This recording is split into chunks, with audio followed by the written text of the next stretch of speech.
Okay, I'm going to read Remedies, Chapter 10, Contract Damages, particularly within the damages chapter, land sale contract damages. The section coverage is short. The damages remedy is important to vendors and vendees in contracts for the sale of land, even though the equitable remedy of specific performance is generally available.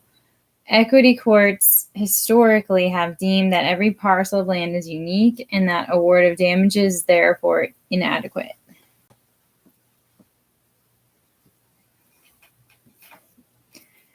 Nonetheless, the specific performance remedy is not automatic.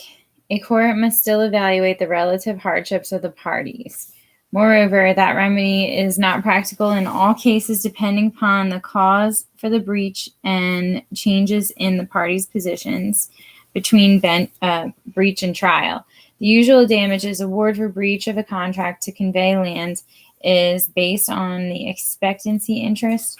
It is measured by the difference between the contract price and the fair market value of the property on the date of the breach.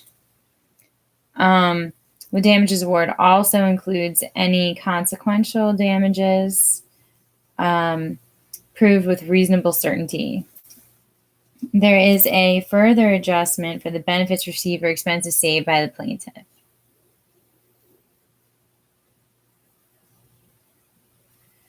The majority of jurisdictions follow the American rule of damages for the vendor's breach, which results from a deficiency in title. This rule provides for an award of the benefit of the bargain to a vendee for a vendor's breach of an executory contract to convey title. A majority of courts follow the English rule derived from Fleureau v. Thornhill, 2 West, I want to say Blackstone, 1078, 98, or 96, English Reporter 635, CP 1776. It provides a vendee with restitution of amounts paid on the contract, plus reliance expenditures, but denies recovery of the vendee's expectancy interest unless the vendor's breach was characterized as made in bad faith. That's the origin, I want to say. So there's a model case about the Larsons, which I skipped to get to the real case.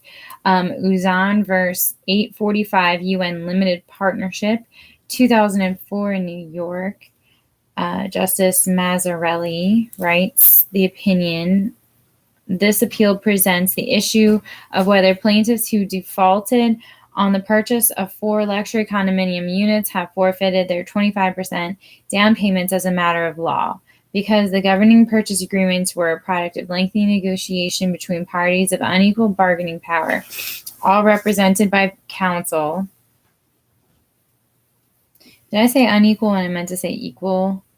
Because they were all represented by counsel. There was no evidence of overreaching, and upon consideration of the fact that a 25% down payment of common usage is common usage in the new construction luxury condominium market in New York City, we hold that upon their default, the failure to cure, plaintiffs forfeited all rights to their deposits pursuant to the rule set forth in Maxton Builders, Inc. versus Lowe Galbel in 1986.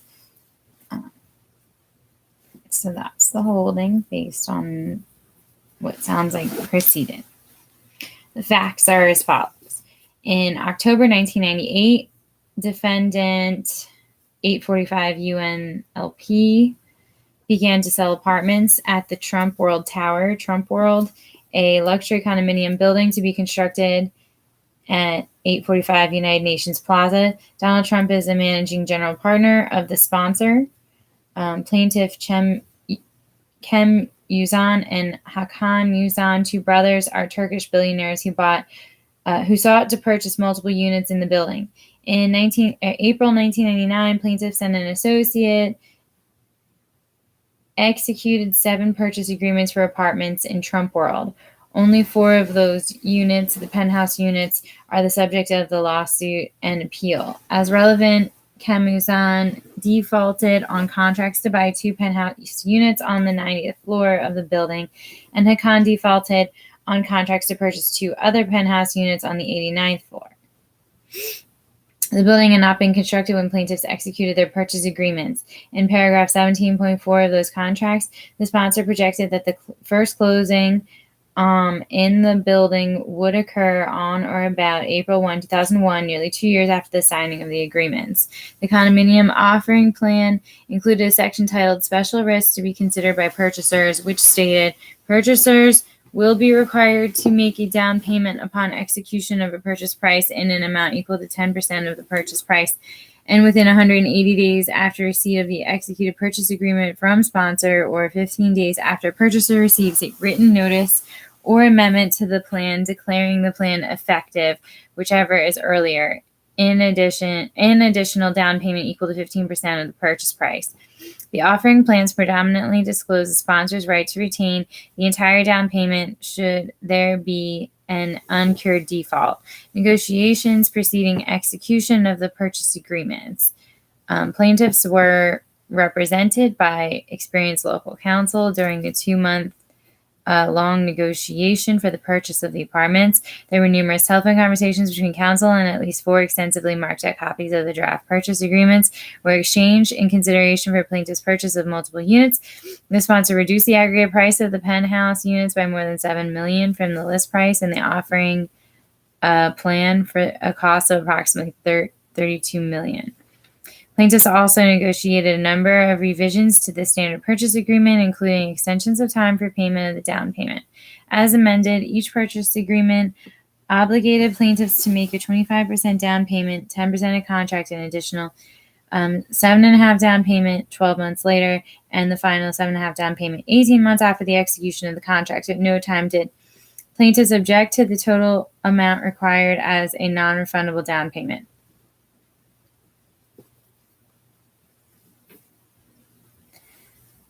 There were other significant amendments to the standard purchase agreement which benefited plaintiffs. The executed purchase agreement provides at paragraph 12b that upon the occurrence of an event of default, if sponsor elects to cancel, and if and if the default is not cured within 30 days, then this agreement shall be deemed canceled, and sponsor shall have the right to retain as and for liquidated damages the down payment and any interest earned on the down payment. Plaintiffs paid the first 10% down payment installment for the penthouse units on April 26, 1999, when they signed the purchase agreements. They paid the second 7.5% installment in April 2000 and the third 7.5% installment in April 2000. The total 25% down payment of approximately $8 million was placed in an escrow account. Default failure to cure in this action. On September 11, 2001, terrorists attacked New York City by flying 2 planes into the World Trade Center, the city's 2 tallest buildings, murdering thousands of people. Plaintiffs asserted concerns of future terrorist attacks failed to appear at the October 19, 2001 closing, resulting in their default. By a letter dated October 19, 2001, plaintiffs' counsel stated, "We believe that our clients are entitled to rescind their purchase agreements in view of the terrorist attack which occurred on September 11th and has not abated. In particular, our clients are concerned that the top floors of the trophy building, described as the tallest residential building in the world, will be an attractive terrorist target. The situation is further aggravated by the fact that the building bears the name of Donald Trump, perhaps the most widely known symbol of American capitalism. Finally, the United Nations complex brings even more attention to this location." That day, 8:45 UN sent plaintiffs default letters notifying them that they had 30 days to cure. On November 19, 2001, upon expiration of the cure period, the sponsor terminated the 4 purchase agreements. Plaintiffs then brought this action. They alleged that Donald Trump had prior special knowledge that certain tall buildings, such as Trump World, were potential targets for terrorists. Plaintiffs also alleged that Trump World did not have adequate protection for the residents of the upper floor of the building. Well, plaintiffs sought a declaratory judgment that the down payment was an unconscionable, illegal, and enforceable penalty. Motions for summary judgment. After exchanging discovery and conducting various depositions, plaintiffs moved for summary judgment on their third cause of action, arguing that forfeiture of the down payments was an unenforceable penalty. Defendant opposed the motion and cross-moved for summary judgment, asserting that Defaulting vendees on real estate contracts may not recover their down payments. The rule of 25% down payment. In his affidavit in support of the cross motion, Donald Trump stated that he sought 25% down payment from pre-construction purchasers at the Trump World Tower because of the substantial length of time between contract signing and closing, during which period the sponsor had to keep the units off the market, and because of the obvious associated risks. Trump also affirmed the down payments in the range of 20% to 25% were standard price in the new construction luxury condominium submarket in New York City. He cited 3 projects where he was a developer: the Trump Palace, 610 Park Avenue, and Trump International Hotel and Tower, all of which had similar down payment provisions. Trump also noted that in new construction condominium projects, purchasers often speculate on the market by putting down initial down payments of 10% and 15% and watching how the market moves. If the market value increases, they will then make a second down payment. If the market prices drop, they may then walk away from their down payment. The affidavit of Marilyn Weitzman, the president of a nationwide real estate consulting firm, echoed Trump's opinion that 20 to 25% down payments are customary in New York City for new construction condominium apartments because of the volatility of the market. Weitzman also discussed other risk factors specific to developers of newly constructed luxury condominium projects. She concluded that from the sponsor's perspective, future competition is largely unknown, requiring an educated guess by the developer of the appropriate level of services and amenities to be provided at the building. Weitzman also noted that the demographic profile for potential purchasers in the luxury condominium submarket includes many foreign nationals who are inherently high-risk purchasers because their incomes and assets are often difficult to measure and to reach. Both Weitzman and Martin stated, based upon research detailed in affidavits, that the volatility of individual real estate transactions increases with the size of the unit involved, and that price swings for 3 and 4 bedroom units, such as the penthouse units plaintiffs sought to purchase here, were greater than for smaller apartments. The defendant also presented a compilation of 16 recent condominium offering plans, all of which required down payments of either 20% to 25% for the purchase price for the unit. 14 of the 16 offering plans required 25% down payments. Further, defendant provided proof that in July 2001, plaintiff Cem Uzan closed on the purchase of an apartment on the 80th floor of Trump World after making a 25% down payment, and that he had previously purchased another apartment at 515 Park Avenue, also with a 25% down payment provision. The order appealed. After hearing oral argument on the motion, the IAS court granted defendant partial summary judgment, which is Trump,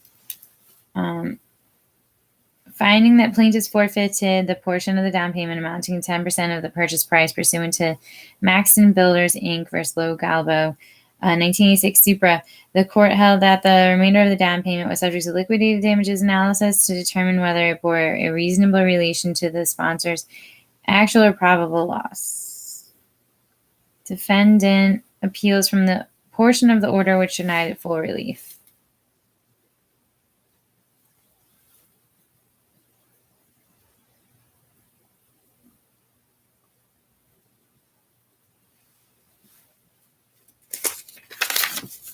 More than a century ago, the Court of Appeals in Lawrence v. Miller held that a vendee who defaults on a real estate contract without lawful excuse cannot recover his or her down payment. It reaffirmed its holding in Maxton Supra again in 1986. For over a century, courts have consistently upheld what was called the Lawrence Rule and recognized the distinction between real estate deposits and general liquidation damage clauses. So, that's interesting.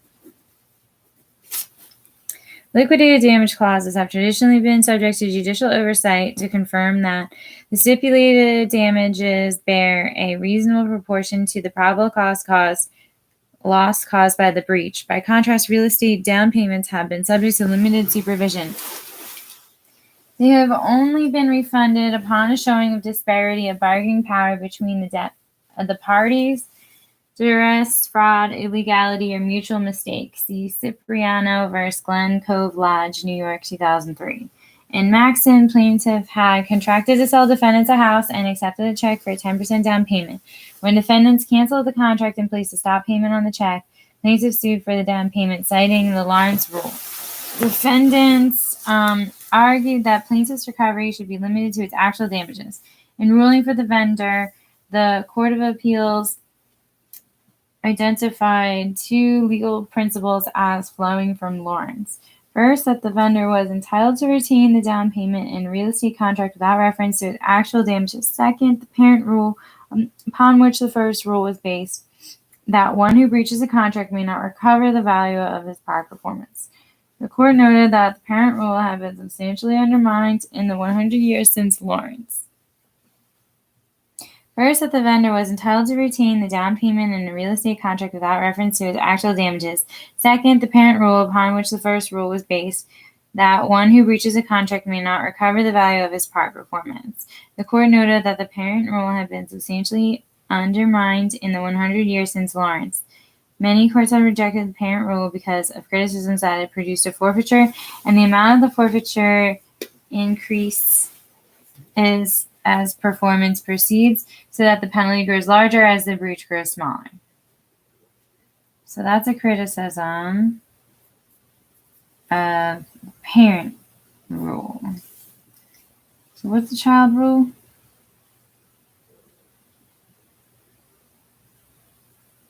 So here's the first, that the vendor was entitled to retain the down payment in a real estate contract without reference to his actual damages, and second, the parent rule,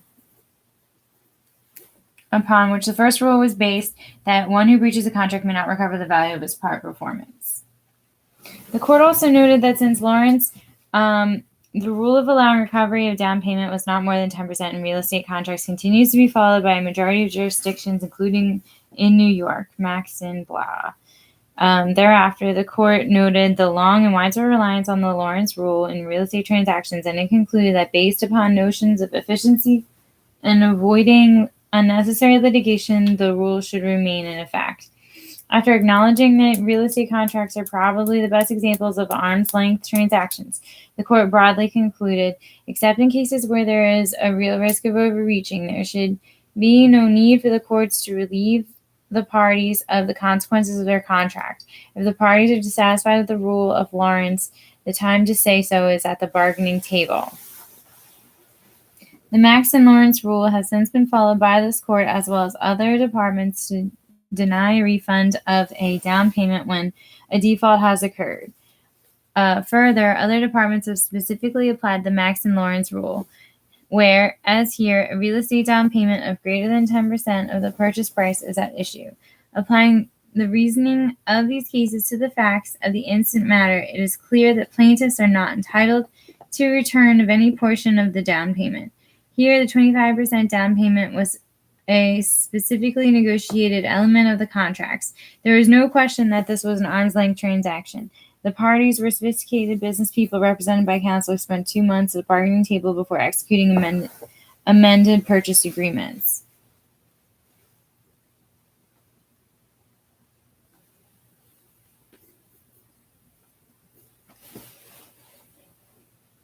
Further, the record evidence is that it is customary in the pre-construction luxury condominium industry for parties to price the risk of default at 25% of the purchase price. The purchase agreement included a detailed non-refundable down payment clause to which plaintiff's counsel had negotiated a specific amendment. That amendment allowed for the payment of 25% of the purchase price in 3 installments, 10% of contract, additional 7, 12 months later, and the final 7, 18 months later. Clearly, plaintiffs were fully aware of and accepted the requirement of a non-refundable 25% down payment for the luxury pre-construction condominiums. In fact, Chen Uzan has purchased 2 other condominiums, one in the same building with similar down payment provisions. Plaintiffs negotiated the payment of the 25% down payments in installments to spread the risk over time. In the event of a severe economic downturn, plaintiffs were free to cancel the deal, capping their losses at the amounts as of the date of their default. But the sponsor of the 25% deposit served to cover its risk for keeping the apartments off the market should the purchaser default. Apparently, there was no evidence of a disparity of bargaining power or of duress, fraud, illegality, mutual mistake by the parties at drafting the down payment clause of the purchase agreements. The detailed provisions concerning the non-refundable deposit was integral to the transaction. The plaintiffs were dissatisfied with the 25% non-refundable down payment provision in the purchase agreements. The time to have voice objection was at the bargaining table, which is what I kind of highlighted before. All right. So, C. Maxton, again, because they chose to accept it, they are committed to its terms. Thus, upon plaintiff's default and failure to cure, defendant was entitled to retain the full 25% down payment. Accordingly, the order of the Supreme Court, New York County, Alice Schlesinger entered July 21, 2003, which to the extent appealed from, denied defendant 845 UN Limited Partnership's motion for summary judgment should be reversed on the law with cost, defendant's motion granted, and the complaint dismissed. The clerk is directed to enter judgment in favor of defendant appellant, dismissing the complaints as against it.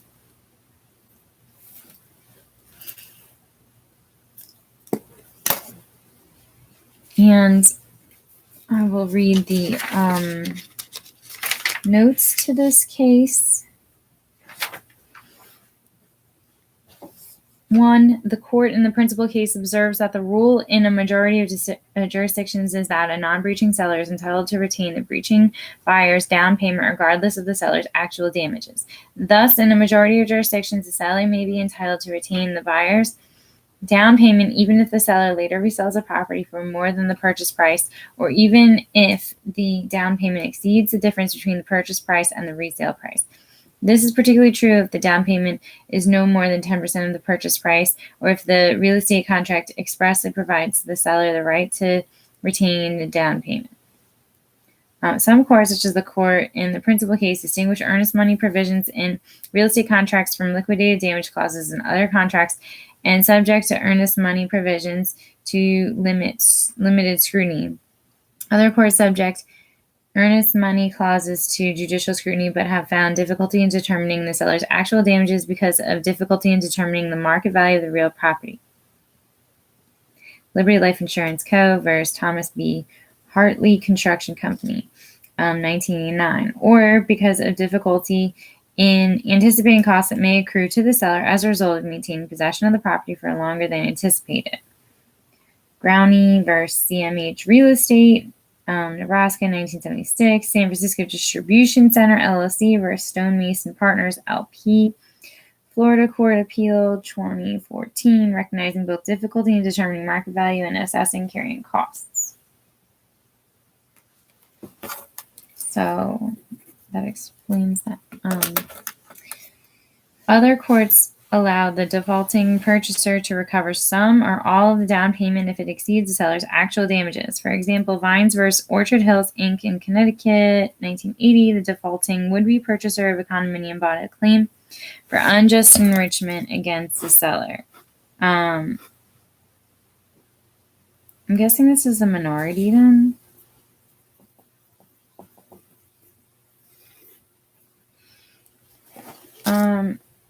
Seeking return of their down payment on the grounds the condominium had increased in value after the buyer's breach.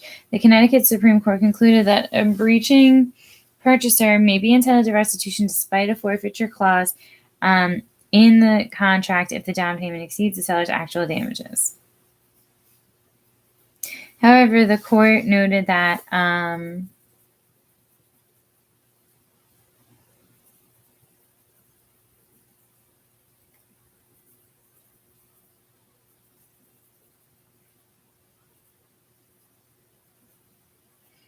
buyer would bear the burden of establishing the down payment exceeded the actual damages.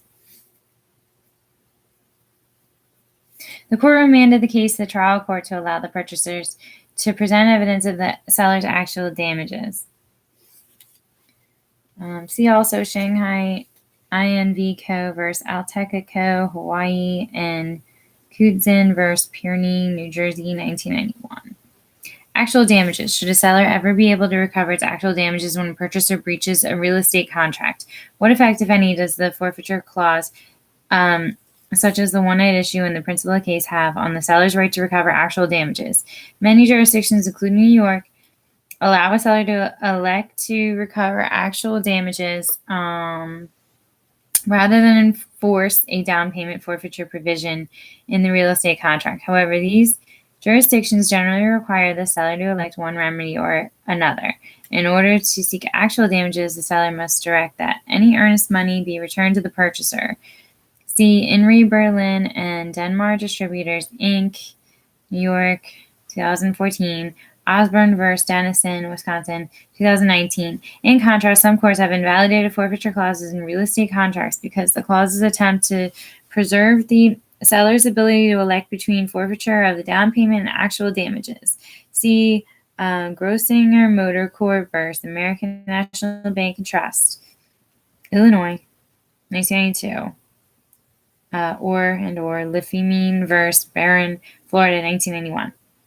What should be the measure of the seller's actual damages? Should the actual damages include carrying costs such as property taxes, insurance, utilities, and interest payments that the seller incurs when the seller must retain possession of the property between the time of default and the time of resale?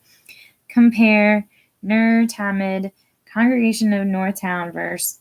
Krivoruchko, Illinois, Northern District of Illinois, 2009, with Goldman vs. Olmsted, Texas Court of Appeal, 2013. Should the seller's recovery of these costs be offset against the profit the seller earns on resale of the property? Consider Smith. So Olmsted might be one of the cases we read in Real Property. Consider Smith vs. Maddie, California, 1983. In Smith, the sellers contracted to sell a residence for $205, but the buyer defaulted. Within a few days after the breach, the sellers entered into a second contract to sell the property to third parties for $215. The rapid resale established that the market value of the property at the time of the breach exceeded the contract price, thus precluding the sellers from recovering damages for loss of benefit of the bargain.